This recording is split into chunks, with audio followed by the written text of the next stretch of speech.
Okay, so this is just kind of a little small, a little small mini lecture, things for you to look for in the comic, and it just has to do with, art and style.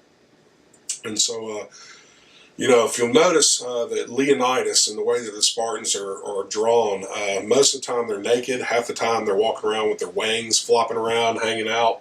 They're given capes, hardly any armor. And that's because this entire book is supposed to be hyper-masculine. It's supposed to glorify the hyper-masculine military male.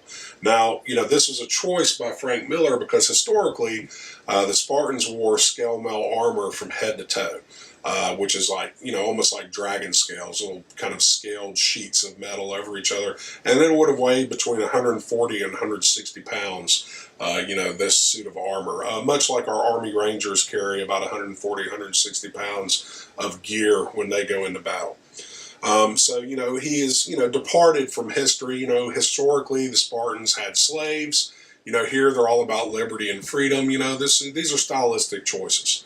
Everybody else in this thing, just about except for the Arcadians, also have armor. But I want you to notice that the Spartans are drawn. They're the only ones who walk around naked. They're completely confident in their masculinity. The women in the town scene are also naked.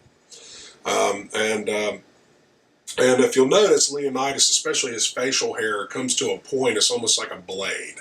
And that is, and the Spartans more than anyone else are muscular. They're sharp features, sharp lines, all to look like weapons. I mean, that's what they are. They're pure military, pure weapons. And you look at the Arcadians; they're not very uniform. One might have a dagger on his hip, one might have a dagger on his shoulder. They've got round, scruffy features. Their beards are kind of sloppy, whatever. And so on. The Persians. The Persians are drawn with very fancy armor and clothes because, their army is a slave army. It's largely funded by money. It's all about money and wealth. It's not actually about, discipline and military pride and precision. I want you to look at the way that these characters are drawn. And of course, the characters who are truly wicked in this thing, like the Ephors and Epheltes, the deformed one.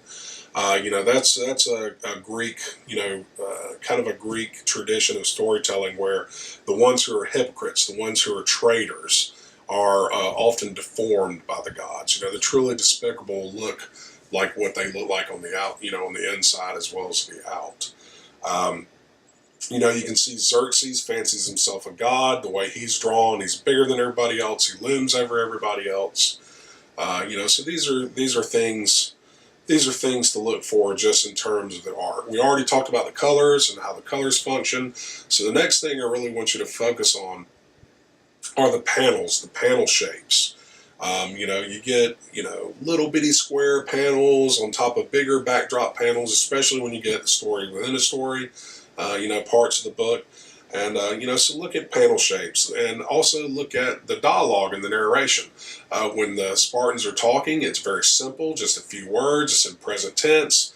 Sometimes there are no declaratives. We march for honor, for glory, we march. Short, precise sentences, and it matches their military discipline and precision.